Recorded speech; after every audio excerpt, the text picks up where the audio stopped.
अस्सलाम वालेकुम व्यूअर्स, मैं मोहम्मद कबीर और आप देख रहे हैं सऊदी इन्फो।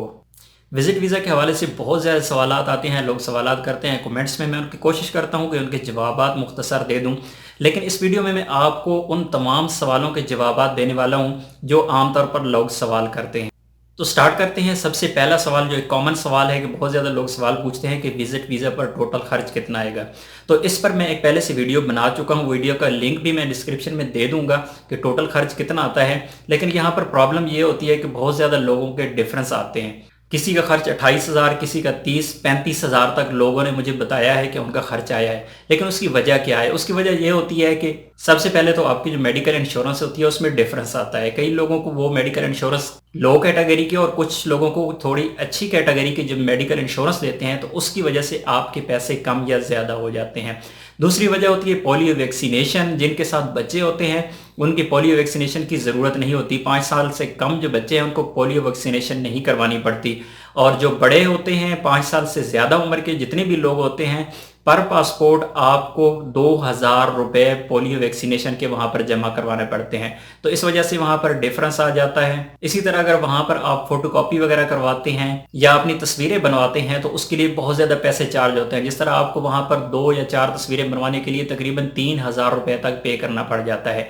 तो आप कोशिश किया करें कि अपने जितने भी डॉक्यूमेंट्स हैं तमाम की कॉपी अपने साथ ज़रूर रखा करें। अब दूसरा सवाल जो कॉमन सवाल है, बहुत ज़्यादा लोग पूछते हैं कि वीज़ा कितने दिन में लग जाता है। वीज़ा लगने का जो ऑफिशियल टाइम है वो है 7 से 10 दिन। 7 से 10 दिन आपका वीज़ा स्टैंप होने में लग सकते हैं, इससे पहले भी हो सकता है। कई लोगों के 2 या 3 दिन के अंदर भी वीज़ा स्टैंप हुए हैं और कई लोगों का टाइम बहुत ज़्यादा लग गया है। लेट होने की वजह यह है कि बहुत ज़्यादा रश है, उम्रा ज़ायरीन का रश है। इसी तरह विजिट वीज़ा पर बहुत ज़्यादा लोगों का जोर है, तो इस वजह से विजिट वीज़े स्टैंप होने में लेट हो रही हैं। एतमाद सेंटर वाले वीज़ा लेट नहीं कर रहे। ये जब सऊदी एम्बेसी को फॉरवर्ड करते हैं तो सऊदी एम्बेसी वाले इसको लेट करते हैं, लेकिन इसमें कोई परेशानी नहीं है, आपका वीज़ा इंशाल्लाह स्टैंप हो जाएगा। सवाल नंबर 4 है कि रमज़ान में क्या आप एतमाद वाले वीज़ा स्टैंप करते हैं या नहीं? तो बिल्कुल आपका वीज़ा स्टैंप होगा। अगर आपको सऊदीया से वीज़ा इशू हो गया है और आपने अपना वीज़ा अप्लाई कर दिया है एतमाद सेंटर में, बल्कि आप किसी भी वक्त जब आपके पास वीज़ा मौजूद है तो आप एतमाद सेंटर में जाकर अपना वीज़ा वहाँ पर स्टैंप करवा सकते हैं। वो सऊदी एम्बेसी को भेजेंगे। रमज़ान या हज की वजह से या किसी भी और सीज़न की वजह से आपका वीज़ा नहीं रुकेगा, उसमें और किसी किस्म का कोई टेक्निकल फॉल्ट ना हो तो वो आपका वीज़ा बिल्कुल नहीं रोकेंगे। अभी तक ये वीडियो मैंने अपलोड नहीं की थी तो मुझे एक और अपडेट मिल गई है। मेरा भाई गया था एतमाद सेंटर इस्लामाबाद में, तो मैंने उससे पता करवाया कि वहाँ से खुद पता करें कि कब तक वीज़े स्टैंप होंगे। क्या रमज़ान में या हज के सीज़न में विज़िट वीज़े बंद हो जाएंगे? तो वो कह रही हैं कि उन्हें एक नोटिफिकेशन मिला था 15 रमज़ानुल मुबारक का कि 15 रमज़ानुल मुबारक के बाद वीज़े जमा करना बंद कर दें, लेकिन वो नोटिफिकेशन फिर खुद ही कैंसिल हो गया, कैंसिल कर दिया गया गवर्नमेंट की जानिब से। तो मुमकिन यही है कि रश की वजह से हो सकता है वीज़े जिस तरह लोगों के स्टैंप नहीं हो रहे, डिले हो रहा है, तो हो सकता है कि गवर्नमेंट लेवल पर आर्जी तौर पर वीज़े एतमाद सेंटर में जमा करने बंद कर दिए जाएं। लेकिन ये कानून यही है कि वीज़े बंद नहीं होते, आपको जो वीज़ा मिल जाता है वो वीज़ा ज़रूर स्टैंप होता है। एक और सवाल जो मैंने आज ही एतमाद सेंटर से पता किया है कि आपको सऊदी अरब से वीज़ा मिल गया है और आप कितने दिनों के अंदर एतमाद सेंटर में उसे जमा करवाएंगे, यानी उसकी ड्यूरेशन क्या है, कितने अरसे के अंदर उसे स्टैंप करवाना ज़रूरी होता है। तो उसका टाइम है 90 दिन। 90 दिन के अंदर अंदर आपने सऊदी अरब से जो वीज़ा हासिल किया, 90 दिन के अंदर अंदर आपने एतमाद सेंटर से उसको स्टैंप करवाना है, वरना वो वीज़ा आपका एक्सपायर हो जाएगा। और वीज़ा स्टैंप होने के बाद, जिस तरह मैं आपको पहले बता चुका हूँ कि स्टैंप होने के बाद आपके पास 60 दिन होते हैं, आपने पाकिस्तान से सऊदी अरब का सफ़र करना होता है। अगर आप 60 दिन के अंदर सफ़र नहीं करते तो आपका वीज़ा एक्सपायर हो जाता है। एक और पॉइंट भी मैं आपके साथ यहाँ पर डिस्कस कर लेता हूँ कि लोग कह रहे हैं कि अपॉइंटमेंट्स नहीं मिल रही हैं एतमाद सेंटर की। तो अपॉइंटमेंट मिल जाती है, अपॉइंटमेंट के लिए आपको वेट करना पड़ता है। आप कोशिश करें कि दिन में 3-4 बार 5 बार अपॉइंटमेंट्स चेक करते रहें और ख़ासकर कोशिश करें कि शाम 5 बजे के बाद आप अपॉइंटमेंट्स चेक करें तो आपको अपॉइंटमेंट मिल जाएगी। इसी तरह लोगों को अपॉइंटमेंट्स मिल रही हैं, मैंने खुद इसी तरह अपॉइंटमेंट ली है। शाम के बाद ही रात के वक्त अपॉइंटमेंट्स अपडेट होती हैं, तो आप चेक करते रहें, इंशाल्लाह आपको अपॉइंटमेंट मिल जाएगी। सवाल नंबर 5 है कि एतमाद सेंटर में अपने साथ डॉक्यूमेंट्स क्या लेकर जाएं। तो आप सऊदीया में हैं, आपने अपनी फैमिली के लिए वीज़ा अप्लाई किया है, तो सबसे पहले आपके जो डॉक्यूमेंट्स हैं वो है आपका पासपोर्ट और आपके पासपोर्ट की वो कापी जहां पर आपका वीज़ा स्टैंप हुआ है। चाहे आप 10 साल पहले आए हैं, जब भी आए हैं आपका जो वीज़ा स्टैंप हुआ है वो वाला पेज, और फ्रंट पेज पासपोर्ट का जो आपका करंट पासपोर्ट है, आपके आईडी कार्ड की कॉपी चाहिए, आपके अकामा की कॉपी चाहिए, और आपके अकामा की एक्सपायरी डेट वो आप अबशर से ले सकते हैं कि आपके अकामा की एक्सपायरी डेट क्या है। इसी तरह अगर आपकी वाइफ है तो आपके वाइफ का ओरिजिनल पासपोर्ट, उनका ओरिजिनल आईडी कार्ड, आपका ओरिजिनल निकाहनामा जो कंप्यूटराइज निकाहनामा हो और पाकिस्तान फॉरेन ऑफिस से अटेस्टेड हो, आपकी वाइफ की 2 अदद तस्वीरें ब्लू या वाइट बैकग्राउंड के साथ। सवाल नंबर 6 है कि विजिट वीजा पर आप किस किस को बुला सकते हैं। तो विजिट वीजा पर आप सबसे पहले अपनी बीवी, अपने बच्चे, अपनी माँ, अपनी बाप, सास और ससुर, इसके अलावा किसी भी रिश्तेदार को आप विजिट वीजा पर नहीं बुला सकते। सवाल नंबर 7 ये है कि अगर आपका वीजा एतमाद सेंटर से लग गया है तो आप कितने दिन के अंदर सफर करेंगे, यानी कितने दिन के अंदर आपका सफर करना लाजमी होता है। तो आपका वीजा स्टैंप होने के बाद आपके पास टोटल 60 दिन होते हैं, आपने 60 दिन के अंदर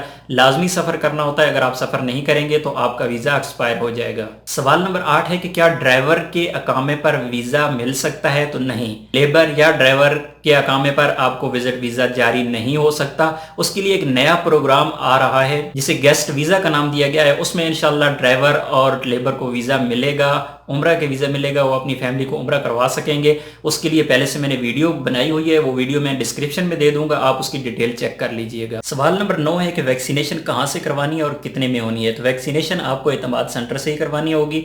आपके 5 साल से ऊपर जितनी भी उम्र के जितने भी लोग होंगे आपको पर हेड 2000 रुपये वहाँ पर पे करना होगा वैक्सीनेशन के लिए। पोलियो वैक्सीनेशन के लिए आपको पर पासपोर्ट 2000 रुपये चार्ज करेंगे, और अगर आपके बच्चे हैं 5 साल से कम उम्र के तो उनके पोलियो वैक्सीनेशन वहाँ पर नहीं होगी, उनको आपको पैसे देने नहीं पड़ेंगे। सवाल नंबर 10 है कि निकाहनामा अटेस्टेड कहाँ से होगा और इसकी कितनी फ़ीस है। तो निकाहनामा आपके Pakistan foreign office, ministry of foreign affair से होगा, और उसकी फ़ीस सिर्फ 10 रुपये है। आपके 10 रुपये के वहाँ पर टिकट लगते हैं और उसके बाद वहाँ पर स्टैंप लगती है। इसके अलावा आपको निकाह फार्म के लिए कुछ और नहीं करना पड़ता। सवाल नंबर 11 है कि लेबर के अकामे पर विजिट वीजा मिल सकता है। तो इसका जवाब नहीं है, इसमें आपको विजिट वीजा नहीं मिल सकता। सवाल नंबर 12, फैमिली विजिट वीजा कैसे एक्सटेंड करते हैं और इसकी कितनी फीस है। तो फैमिली विजिट वीजा एक्सटेंड करने की 100 रियाल फीस है, और आपकी मेडिकल इंश्योरेंस जो ऑलरेडी आपने करवाई होती है वो भी एक्सपायर हो जाती है, तो आपको मेडिकल इंश्योरेंस भी दोबारा तजदीद करवानी पड़ती है, तो उसकी भी 100 रियाल फीस है।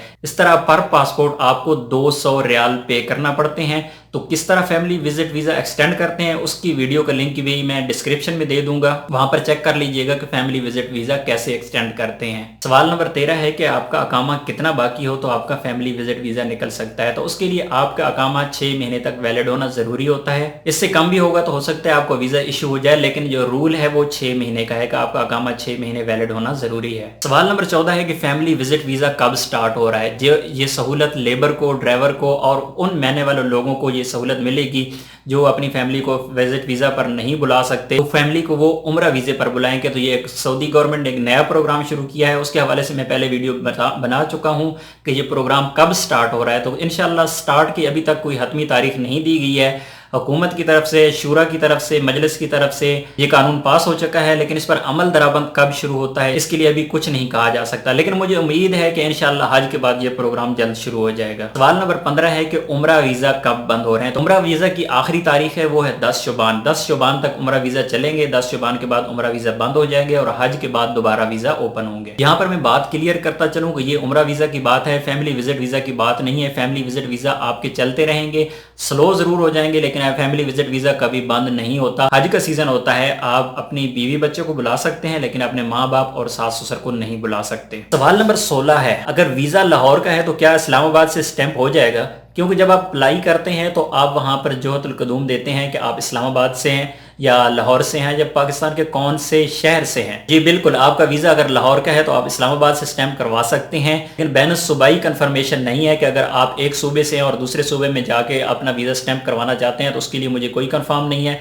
लेकिन अगर आप पंजाब से हैं तो आप पंजाब के किसी भी सेंटर से अपना वीज़ा स्टैंप करवा सकते हैं। इसी तरह आप सिंध, बलोचिस्तान, KP के किसी एक शहर के लिए आप वीज़ा निकलवाते हैं तो आप दूसरे शहर से उसको स्टैंप करवा सकते हैं। सवाल नंबर 17 है कि विजिट वीज़ा लगवाने के लिए क्या बीवी का इंग्लिश कार्ड होना जरूरी ضروری ہے؟ نہیں، اس کے لیے انگلش کارڈ ضروری نہیں ہے، آپ کا اردو کارڈ ہے، ویلڈ کارڈ ہے، ویلڈ ہونا ضروری ہے، تو آپ اپنی فیملی ممبر کا کسی کا بھی ویزا اپلائی کر سکتے ہیں، وہ ویزا سٹیمپ ہو جائے گا، اس کے لیے انگلش کارڈ کی ضرورت نہیں ہے۔ یہ یاد رکھیے گا کہ اگر آپ کی بیوی ہے تو آپ کی بیوی کے آئی ڈی کارڈ پر بطور شوہر آپ کا نام لکھا ہونا ضروری ہے، یہ نہیں کہ پرانا کارڈ ہو اور والد کا نام لکھا ہوا ہو، آپ کا نام لکھا ہونا ضروری ہے۔ سوال نمبر 18 ہے کہ غرفہ تجاریہ کی فیس کتنی ہے؟ غرفہ تجاریہ کی ٹوٹل 25 ریال فیس ہے، جو آن لائن بھی پے ہو جاتی ہے اور غرفہ تجاریہ کے مکتب میں جا کر بھی پے ہو جاتی ہے۔ سوال نمبر 19 ہے کہ کیا ہم اعتماد کی فیس آن لائن جمع کروا سکتے ہیں؟ تو اس بارے میں میرے پاس کوئی انفارمیشن نہیں ہے کہ فیس جمع آن لائن ہو جاتی ہے اعتماد کی یا نہیں ہوتی۔ جہاں تک مجھے علم ہے آپ کو اعتماد کے سینٹر میں جا کے ہی فیس جمع کروانی پڑتی ہے۔